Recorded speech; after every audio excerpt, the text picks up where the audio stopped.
오늘 하나의 말씀은 마가복음 6장 34절에서 44절 말씀입니다. 함께 읽겠습니다.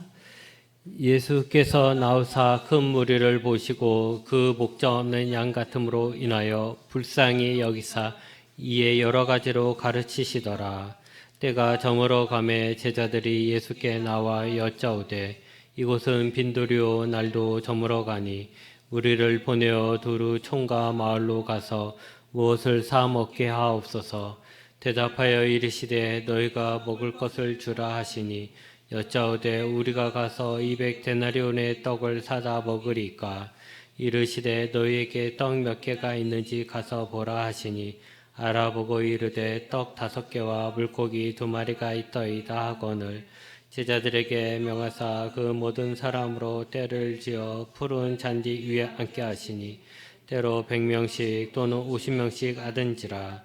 예수께서 떡 5개와 물고기 2마리를 가지사 하늘을 우러러 축사하시고 떡을 떼어 제자들에게 주어 사람들에게 나누어 주게 하시고 또 물고기 2마리도 다른 사람에게 나누어 주매 다 배불리 먹고 남은 떡 조각과 물고기를 12바구니에 차게 거두었으며 떡을 먹은 남자는 5,000명이었더라. 아멘. 오늘 드디어 4번째 촛불이 켜지면서 이제 곧 메시아를 만나게 됩니다. 내일이죠. 내일이 성탄절이라 내일 예수님이 오시는 날입니다. 우리가 만날 메시아, 우리에게 오신 예수님이 얼마나 좋으신 분인지 알아야 우리가 더 기다리지 않겠습니까? 그래서 오늘은 예수님이 얼마나 좋은 분인지에 대해서 다시 한번 보고자 합니다. 성경에는 예수님이 행하신 기적들이 많이 나옵니다. 물론 예수님이 실제로 행하신 기적은 그것보다 더 많을 것이라고 생각됩니다.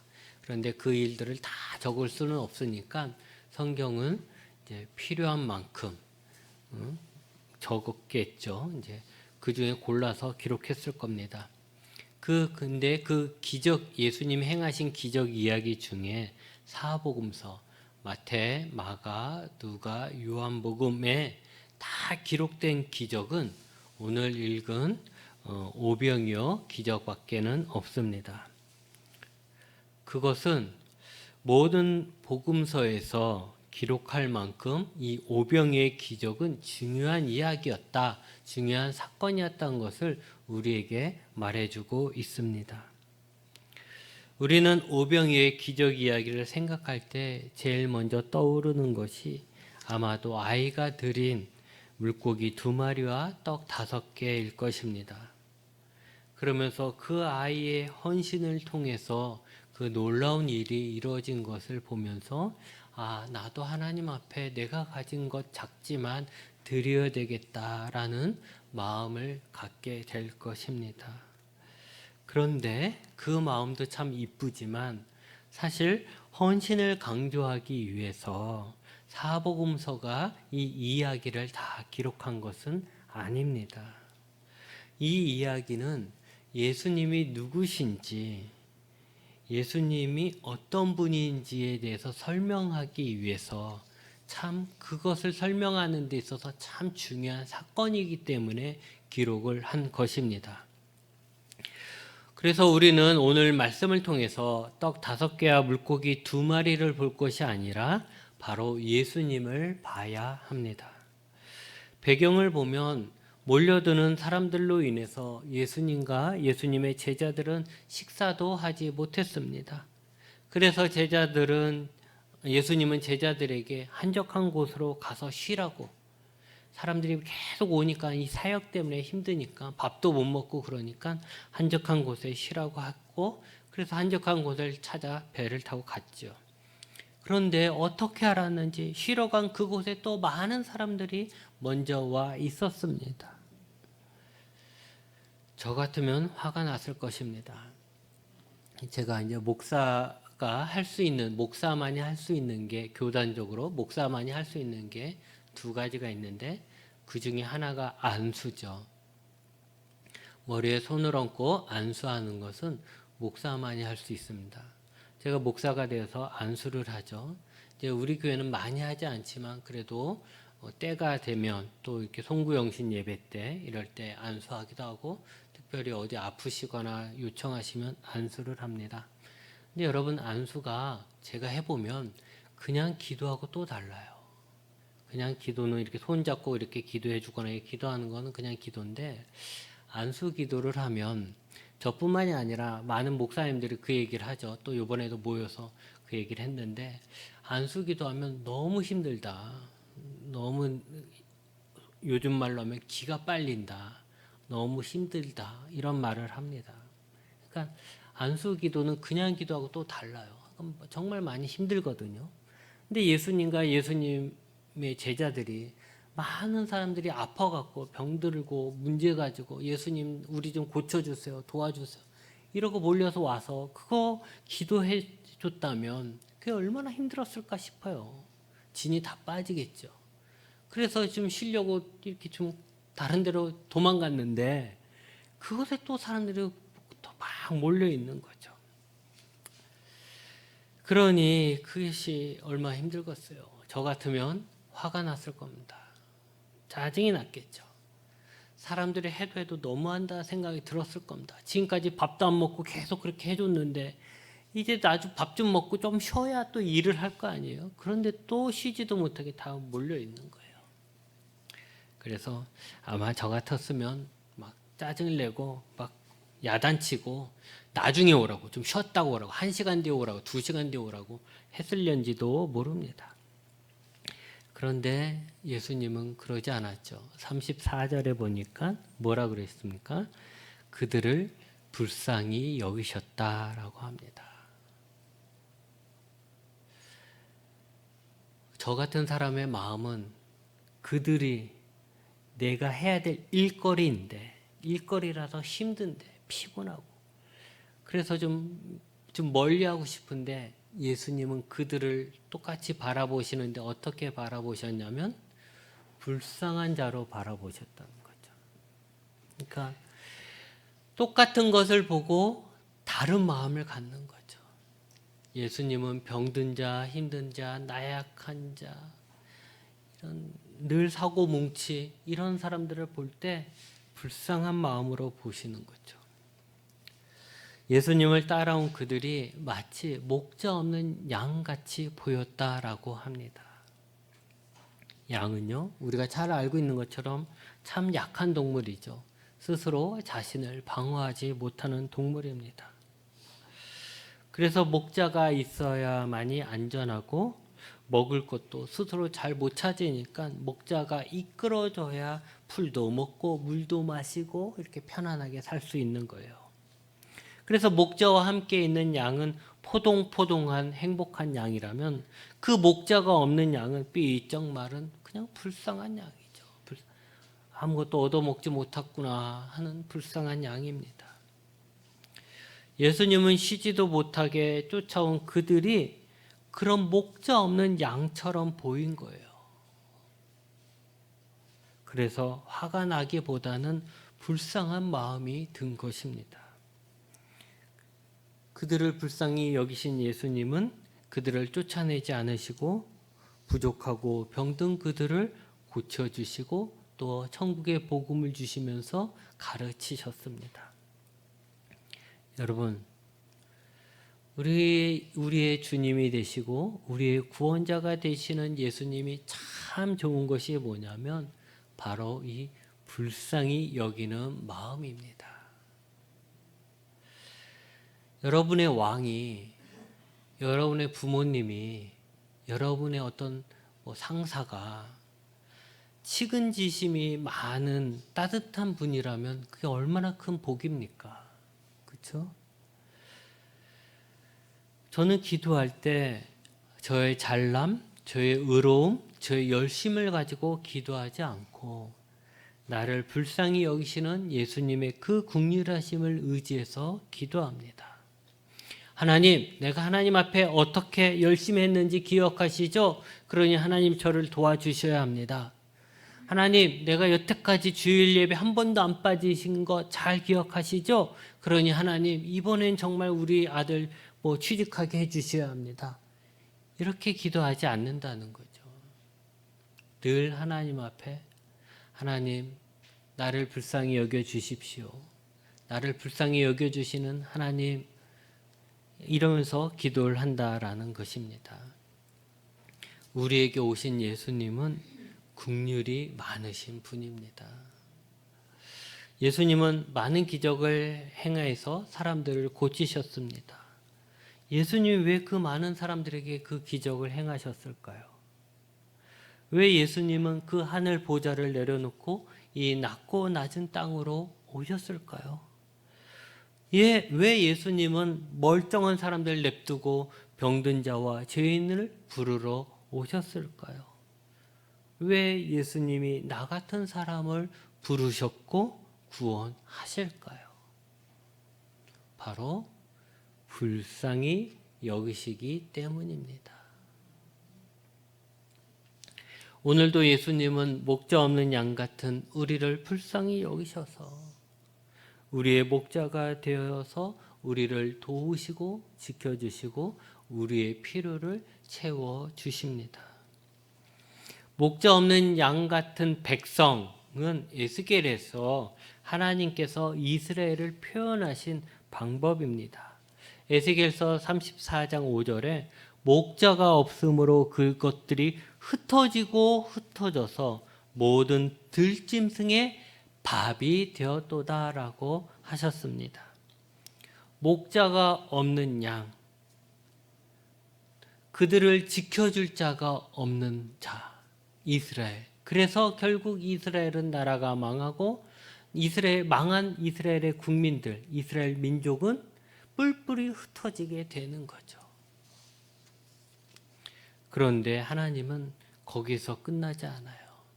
그래, 니네가 죄를 졌으니까 너희에게 목자 없는 양이 돼버린 거야. 그래서 너희들은 이제 다 뿔뿔이 흩어지게 되고 강대국의 먹이로 살 거야.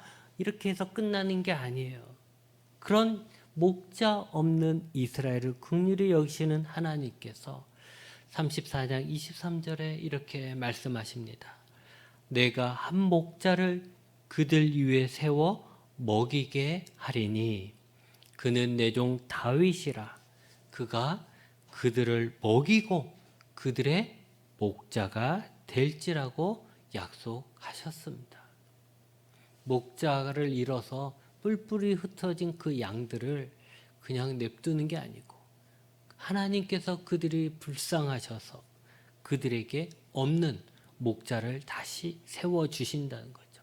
그래서 그 목자가 이 양들, 주인이 없어서, 목자가 없어서 제대로 먹지도 못하고 삐쩍 꼴아있는 이 양들에게 먹일 것이고 그들을 지킬 거래요. 이렇게 약속을 하셨죠. 근데 이 말씀에서 또 우리가 의아한 게 있어요. 다윗이 내 종 다윗이라라고 했어요. 목자를 다윗이라고 했는데 다윗은 이미 죽었거든요. 그 몇백 년 전에 벌써 살다가 죽었어요. 그리고 그 다윗이 죽고 난 한참 뒤의 일인데 그런데 다윗을 보내겠다고 해요. 그러니까 이게 다윗은 어떤 다윗일까요? 우리가 알고 있는 솔로몬의 아버지 다윗이 아니라 다윗과 같은 왕, 즉 메시아를 이야기합니다. 메시아. 목자를 잃어버린 양, 그래서 짐승들에게 잡아먹히고 음식을 먹지도 못하고 두려움 속에 사는 양, 그런 이스라엘을 먹이고 그들의 목자가 될 다윗, 즉 메시아를 세우시겠다라고 약속하신 것입니다.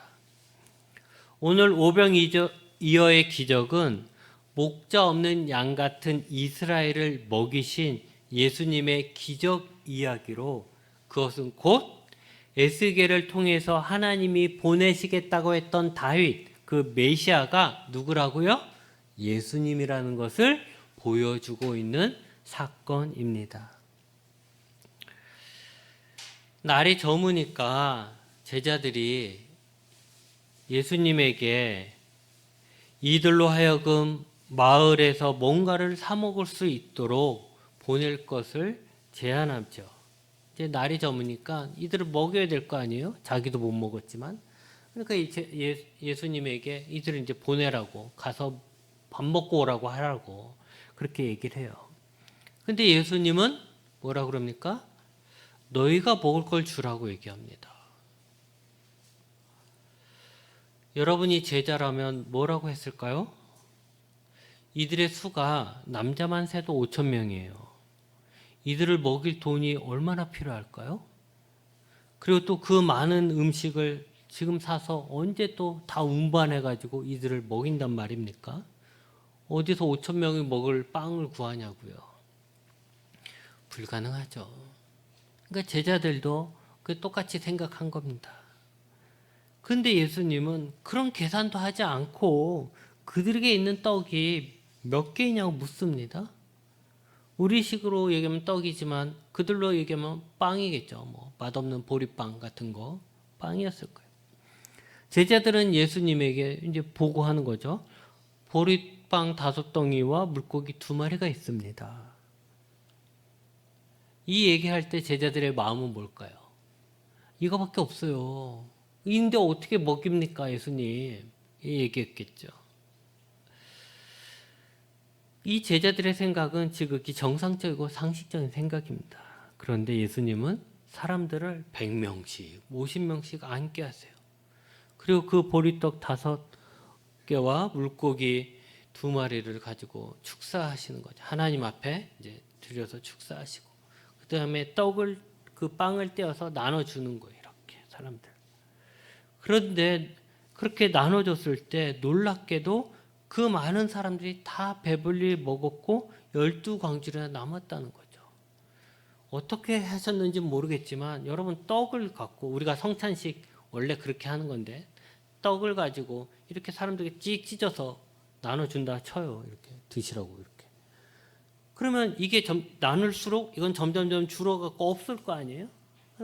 나머지 사람 못 먹어야 돼요. 그런데 참 이상하게도 나누고 찢어서 나누고 띄어서 갈라서 주고 갈라서 주는데도 계속 있는 거죠. 그래서 거기 있는 사람들이 다 먹은 거예요. 여러분, 이 말씀에서 중요한 것은 어떻게 그 적은 것으로 그 많은 것을 먹일 수 있을까? 이게 물리법칙으로 맞는 말이냐는 따지는 것이 아닙니다. 중요한 것은 이 사건이 무엇을 의미하는가라는 거죠. 근데 여러분, 이 믿기지 않는 일이 사실은 구약에서도 있었습니다. 예수님 전에도 이런 사건이 있었습니다. 제일 먼저 떠오르는 것이 뭘까요? 끊임없이 아무것도 없는데 먹을 게 생기고 뭐가 있습니까? 바로 만나 이야기죠. 출애굽한 이스라엘이 광야에서 먹을 것이 없었을 때 모세가 하나님 앞에 기도하였고 하나님께서 그들에게 만나를 내리셔서 그 많은 이스라엘 사람들을 먹이신 이야기가 제일 먼저 떠오르게 됩니다. 그런데 오늘 이 이야기가 너무 비슷한 것이 지금 이들이 있는 곳이 어디예요? 빈들, 광야라는 거예요. 그리고 그들은 먹을 것이 없었고 마치 모세가 이스라엘 사람들을 숫자대로 조직을 했던 것처럼 예수님도 50명씩 100명씩 나눠서 앉게 하셨습니다.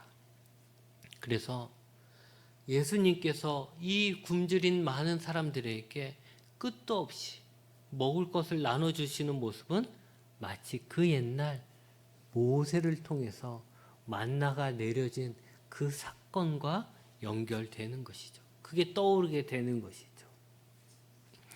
모세와 만나는 유대인들에게 있어 앞으로 올 자신들의 구원자 메시아의 모형이에요.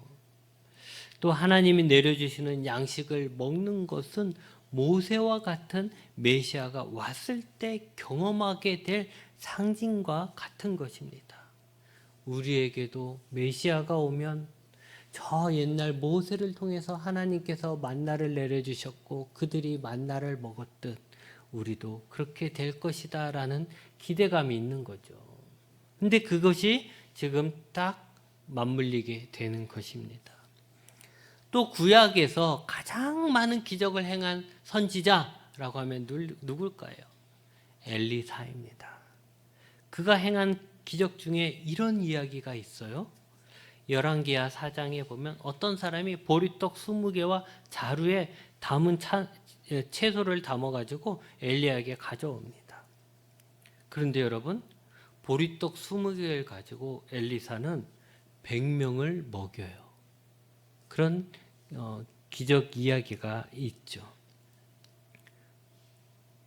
생각해 보세요. 하나님이 보낸 선지자로서 이스라엘의 역사상 가장 위대한 선지자 중 한 명이라고 할 수 있는 이 엘리사가 보리떡 20개로 100명을 먹였다면, 보리떡 5개로 5,000명 이상을 먹이신 예수님은 엘리사보다 얼마나 대단한 분이냐라는 것이죠. 이스라엘 사람들에게 있어서 모세, 그 다음에 다윗, 그 다음에 선지자로서 가장 유명한 사람이 누구겠어요? 엘리사란 말이에요. 그 엘리사를 생각할 때마다 옛날에 엘리사는 이런 기적도 행했는데, 보리떡 20개로 100명도 먹였는데, 이렇게 생각을 했는데, 지금 자기 눈앞에 있는 예수님은 보리떡 5개로 5,000명 이상을 먹인 거예요. 그러니 이들이 볼 때, 예수님이 과연 하나님이 보내신 가장 위대한 선지자이며 하나님의 사람이구나라는 생각을 하게 되는 것이죠. 사람들은 음식을 먹기 위해 무리를 지어 앉아 있어요. 예수님은 음식을 가지고 하나님 앞에 기도하시고 떼어서 제자들에게 나눠주십니다. 근데 이 모습이요, 이게 그냥 예수님이 하시는 게 아니죠. 이 모습은 일반 가정집에서, 이스라엘의 가정집에서 식사할 때 모습이라는 거예요. 아버지가 주신 음식, 우리도 이제 식사기도 하듯이 주신 음식 가지고 하나님 앞에 기도하시고, 그리고 이제 음식을 나눠주잖아요. 그 모습이에요. 또 한편으로 보면 집주인이 손님들을 식사 대접하는 모습이에요. 할 때 이렇게 한다는 거죠. 그렇다면 5,000명의 사람들이, 이 사건은 5,000명의 사람들이 무료 급식 100을 받는 게 아니에요. 음식을 이렇게 다 예수님이 다 차려놓고 한 명씩 나오세요 무료 급식 나누듯이 턱 주고 많이 드세요 하고 탁탁 이렇게 주고, 이런 무료 급식하는 그런 모습이 아니라 예수님이 주인이 되어서, 혹은 예수님이 아버지가 되어서 베푸는 식사 자리에 자녀나 손님으로 참여하는 모습이라는 거죠. 그냥 동정받는 게 아니고, 이 이스라엘 사람들이 동정받는 게 아니고, 주인인 예수님이 손님인 이스라엘을 대접하는 것이고, 아버지인 예수님이 자녀인 이스라엘에게 먹을 것을 나눠주는 거예요. 식사 자리를 만든 거예요. 여러분, 성경에서 식사는 중요한 의미를 가지고 있는데, 가장 중요한 의미는 뭐냐면 공동체라는 거예요. 우리는 하나, 우리는 한 식구, 공동체라는 거죠. 그래서 함께 식사한다라는 것은 내가 너를 받아들인다, 내가 너를 우리의 가족으로 받아들인다라는 거예요. 그래서 내가 누구와 함께 식사를 한다는 것은 내가 그와 그만큼 가까운 존재라는 것입니다. 예수님이 기적으로 베푸시는 이 식사 자리에 함께 먹고 마시는 공동체의 모습은 무슨 모습일까요? 우리에게는 마지막 하나님의 나라가 완성되었을 때 있을 모습이에요. 우리는 그렇잖아요. 혼인잔치라고 얘기하죠. 혼인잔치. 예수님이 다시 오셨을 때 우리가 함께 들림받아서 예수님의 잔치에 함께한다. 혼인잔치. 이 모습을 보는 거죠. 그렇다면 여러분, 이제 목자 없는 양 같은 무리들을 불쌍히 여기셔서 그들에게 음식을 나눠주시는 이 기적은 단지 예수님의 능력을 말하는 것이 아니라 그동안 예수님이 오랫동안 기다려왔던 메시아의 모습이라는 거죠. 그리고 그것을 행하시는 예수님이야말로 그들이 기다렸던 메시아다라는 것을 강력한 증거가 되는 것이고, 또 완전한 것은 아니지만 예수님을 통해서 마지막 날에 베풀어질 그 은혜의 잔치, 기쁨의 잔치를 미리 맛보는 것입니다. 오병이의 기적은 예수님이 하나님이 약속하셨던, 하나님이 보내신 메시아라는 것을 다시 한번 증거하는 아주 중요한 사건이에요.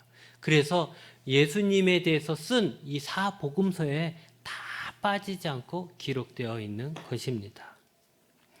여러분, 예수님은 우리의 부족함을 채워주시는 구원자이십니다. 예수님이 베푸신 음식이 12광줄에 남았다는 것은 그만큼 예수님이 나눠주신 음식이 충분했다. 모든 사람들이 만족하고도 남을 만큼 넉넉하다는 것을 보여주시는 겁니다. 여러분, 예수님이 우리를 먹이실 때는 충분히 먹이십니다.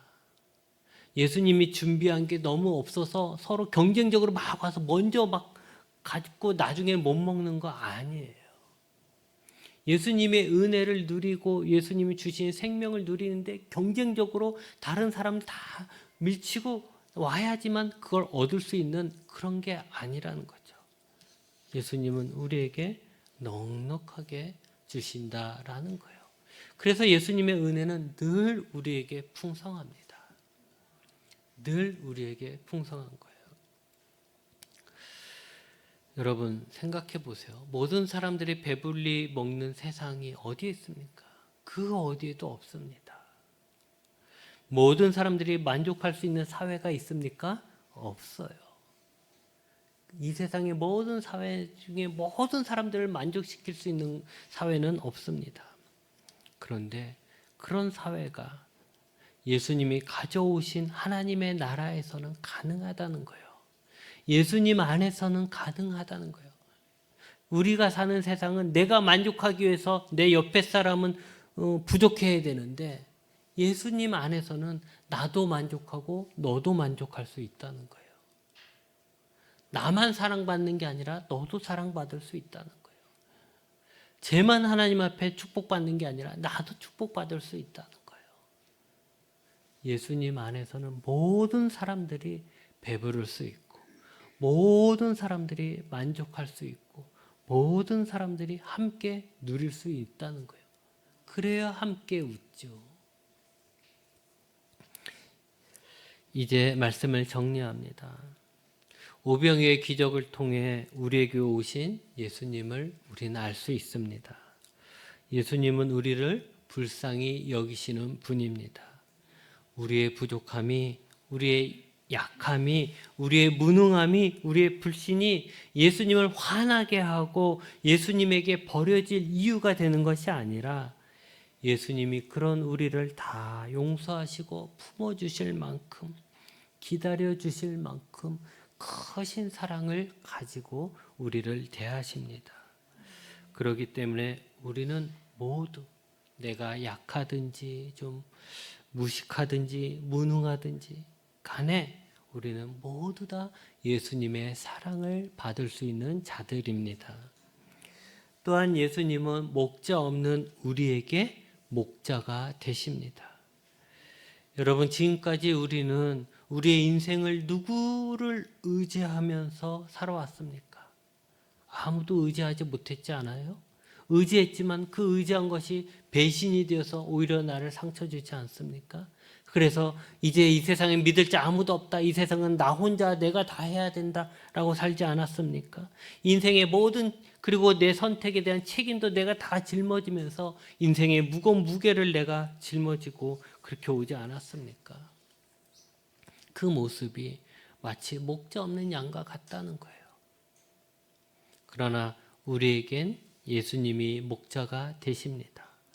그러기에 이제 우리는 우리의 안내자가 되시는 예수님에게 물어볼 수 있어요.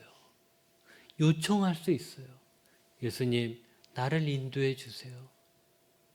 지금까지는 내가 내 힘으로 내 생각으로 왔는데 이게 아닌 것 같아요. 내가 원하는 모습이 하고 너무 달라졌어요. 그러니 예수님, 이제 나의 목자가 되어 주셔서 나를 인도해 주세요. 나는 그냥 예수님만 보고 따라갈 거니까 예수님, 나를 인도해 주세요. 나를 지켜주세요. 할 수 있는 것이죠. 내 힘으로가 아니라, 내 생각대로가 아니라 예수님의 인도를 받으면서 여러분의 인생을 살 수 있습니다. 우리가 가진 것이 너무 적다고 낙심하지 마십시오. 우리가 가진 것으로는 우리를 배불리 할 수 없습니다. 절대로 세상에서 제일 큰 부자도 자기가 가진 걸로 자기를 만족시킬 수 없습니다. 그런데 우리는 우리가 가진 것으로 먹고 사는 것이 아니라 예수님이 주시는 것으로 먹고 사는 것입니다. 우리에게 있는 작은 것이 우리의 배불리는 것이 아니라 예수님이 그걸 가지고 떼어서 나눠주시는 그 풍성함으로 우리가 먹고 사는 것입니다. 여러분, 메시아이신 예수님이 오셨습니다. 이제 우리는 우리의 목자가 되셔서 우리를 먹이시고 인도하시는 예수님을 믿는 그 믿음으로 목자가 되신 예수님을 기뻐하며 예수님 안에 사는 그런 복된 삶을 살아가시기 바랍니다. 기도하시겠습니다.